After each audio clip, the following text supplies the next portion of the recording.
বর্তমানে আন্তর্জাতিক রাজনীতিতে নতুন করে চর্চার কেন্দ্রবিন্দু হয়ে উঠেছে ডোনাল্ড ট্রাম্পের একটি মন্তব্য। হ্যাঁ, বিশ্বের অন্যতম শক্তিশালী দেশের প্রেসিডেন্ট নিজেই স্বীকার করেছেন Iran is a nation of great power, tremendous power. Iran, who's truly a nation of great terror and power. Trump এটাও বলেছেন অনেকে কল্পনাও করতে পারেননি যে ইরান এত বড় এবং সাহসী পদক্ষেপ নিতে পারেন। তাদের এই পদক্ষেপ গোটা বিশ্ব কার্যত অবাক হয়ে গেছে। মধ্যপ্রাচ্যে বেশ কিছু গুরুত্বপূর্ণ দেশ যেমন সৌদি আরবিয়া, দুবাই এবং কাতার, এদের ওপরেও ইরানের প্রভাব স্পষ্টভাবে দেখা যাচ্ছে বলে দাবি করা হচ্ছে। যাকে এতদিন তুলনামূলকভাবে দুর্বল বলে মনে করা হচ্ছিল, সেই দেশই আজ শক্তির দাপটে অন্যদের চাপে ফেলে দিচ্ছে।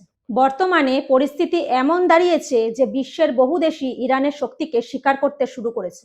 তবে প্রশ্ন এখনো রয়ে গেছে, এটা কি সত্যি ইউনাইটেড স্টেটের পরাজয়, নাকি এর আড়ালে লুকিয়ে আছে আরো বড় কোনো রাজনৈতিক কৌশল?